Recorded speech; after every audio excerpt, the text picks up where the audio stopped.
Beneath the polished veneer of royal-adjacent branding and curated lifestyle launches, things are rarely as pristine as they appear on camera. When investigative author Tom Bauer stepped forward to confirm what industry insiders had whispered for months regarding the stumbling rollout of Meghan Markle's Highgrove-style venture, it pulled back the curtain on a much harsher reality. Was this ambitious commercial play a carefully calculated miscalculation, or the inevitable collision between modern celebrity marketing and traditional royal expectations? Behind the glossy PR statements lies a trail of logistical missteps, fractured alliances, and quiet panic behind closed doors. Nothing about this disaster was an accident, and the real story is far more complicated than public press releases care to admit. As the digital age marries luxury branding with relentless public scrutiny, the boundary between authentic heritage and calculated illusion grows razor-thin. Observers have watched numerous celebrity ventures rise and fall, but few have triggered such intense institutional speculation. When a brand attempts to position itself in the sacred space of artisanal exclusivity without the foundational years of quiet cultivation, the cracks begin to show before the product even hits the market.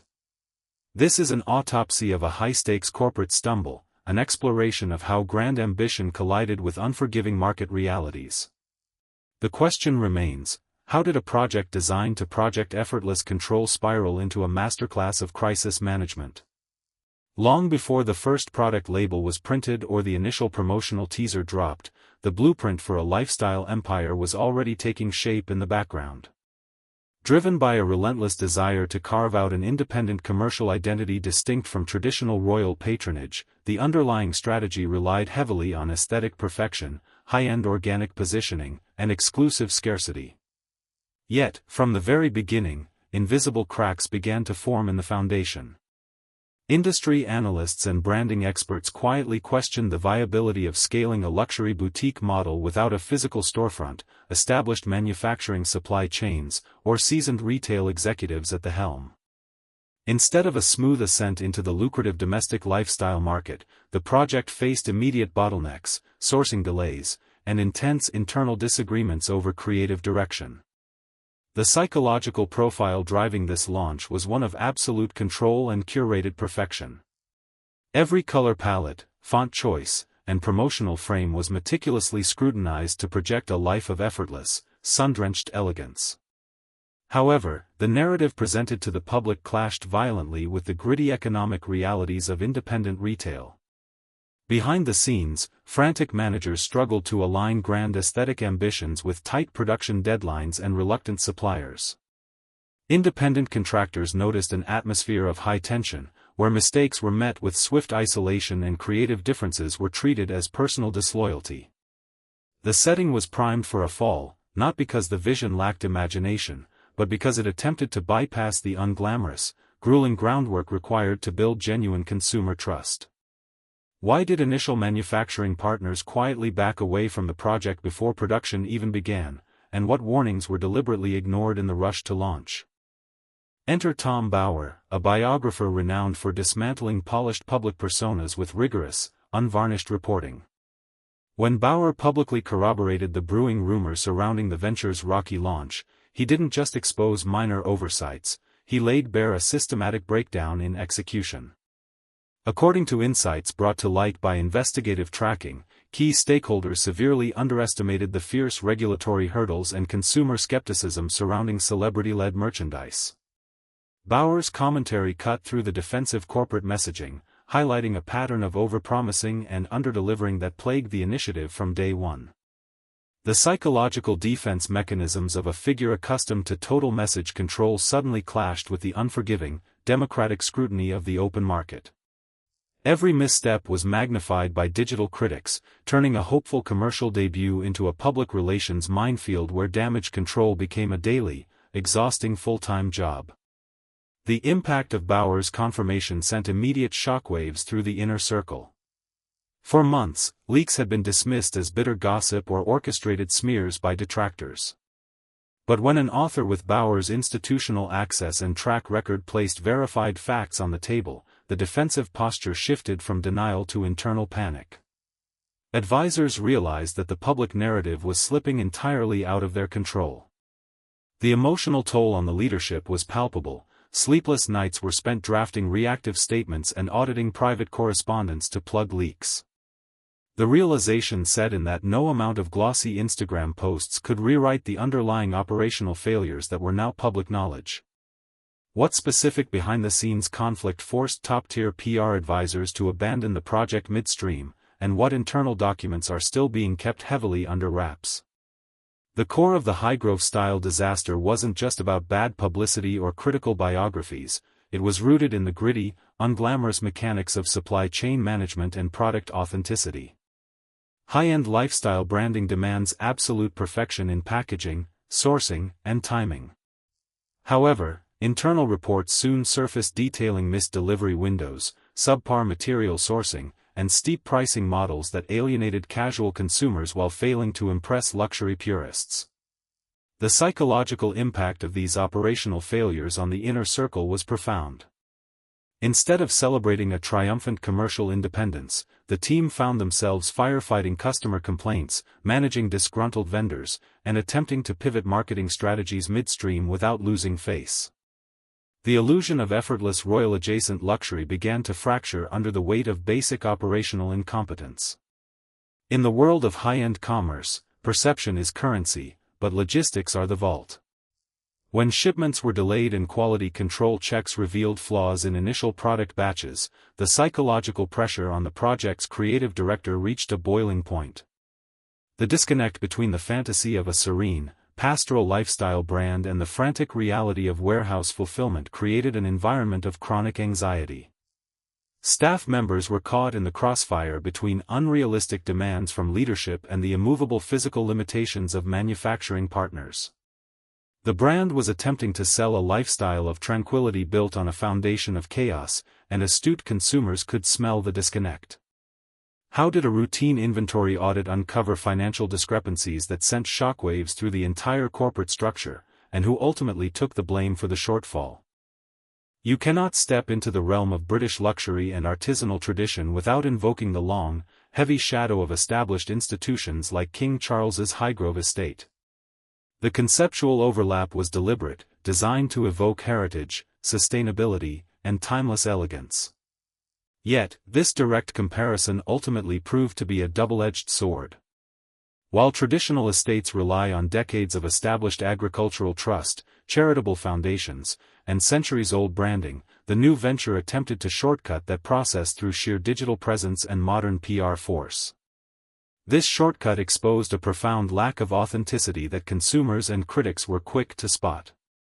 The contrast between decades of organic institution building and a rapid, hypermodern celebrity launch highlighted a fundamental misunderstanding of what makes heritage brands endure across generations. The psychological weight of competing with an actual royal institution created an unspoken complex within the organization. Every product drop was measured against the gold standard of centuries-old British craftsmanship, exposing the limitations of a brand born out of a contemporary media strategy rather than a physical connection to the land. Observers noted the irony: an entity that sought to distance itself from royal constraints was simultaneously leaning heavily on the aesthetic playbook of royal heritage to gain credibility. This contradiction eroded the brand's core message, transforming what was meant to be a symbol of modern autonomy into an exercise in imitation. Was the aesthetic similarity to established royal brands a calculated risk that ultimately backfired, or a desperate attempt to manufacture instant legitimacy in a crowded market? When high-profile ventures stumble, the psychological toll inside the organization is swift and unforgiving. As public mockery mounted and retail metrics fell flat, finger-pointing quickly replaced collaboration among staff, advisors, and creative partners. Trusted aides who had spent years navigating high-stakes environments found themselves sidelined or resigning quietly to protect their own professional reputations. The stress of maintaining an unyielding public image while managing internal chaos created an atmosphere of paranoia and distrust. Every leaked email and critical media column was treated as an existential threat, leading to tighter internal security, aggressive non-disclosure agreements, and a bunker mentality that isolated the leadership from objective external advice. The human cost of this organizational collapse was steep. Morale plummeted as scapegoats were sought for failures that stemmed directly from top-level miscalculations. Team members who had poured immense creative energy into the project found their contributions minimized or mismanaged. The internal culture shifted from visionary optimism to defensive survivalism. In an environment where admitting fault was treated as a fatal weakness, problems festered rather than being solved. This insular dynamic blinded the leadership to the very real adjustments needed to save the brand, sealing its fate as a cautionary tale in modern celebrity entrepreneurship. Which key creative director walked away abruptly in the middle of the crisis, and what final ultimatum did they leave behind on the desk before departing? Faced with compounding bad news and Tom Bauer's damaging revelations, the PR machine rolled into overdrive to construct a narrative of resilience and reinvention. Rather than addressing the operational failures directly, the strategy shifted toward deflection, launching new human interest stories, philanthropic photo ops, and subtle social media teasers designed to reset the news cycle. However, modern audiences have grown intensely cynical of slick corporate pivots. The public could see through the manufactured optimism, viewing the sudden flurry of positive PR as a defensive shield rather than genuine progress. The psychological dynamics shifted from proactive brand building to desperate damage mitigation, revealing a leadership style that struggles to adapt when things do not go according to plan. This phase of the crisis highlighted the limits of modern impression management. When the reality of a product failure clashes with a meticulously crafted public image, doubling down on the image often accelerates the backlash. Analysts watched as millions of dollars in earned media value were squandered on defensive posturing instead of transparent accountability. The audience did not want another distraction, they wanted honesty. By refusing to acknowledge the roots of the Highgrove disaster, the enterprise trapped itself in an endless loop of manufactured optimism, alienating even sympathetic supporters who grew exhausted by the constant turbulence. What major upcoming announcement was rushed forward prematurely simply to bury the negative headlines from the Highgrove fallout, and how did it backfire? As the dust begins to settle on the initial disaster, the long-term viability of the enterprise hangs in a precarious balance.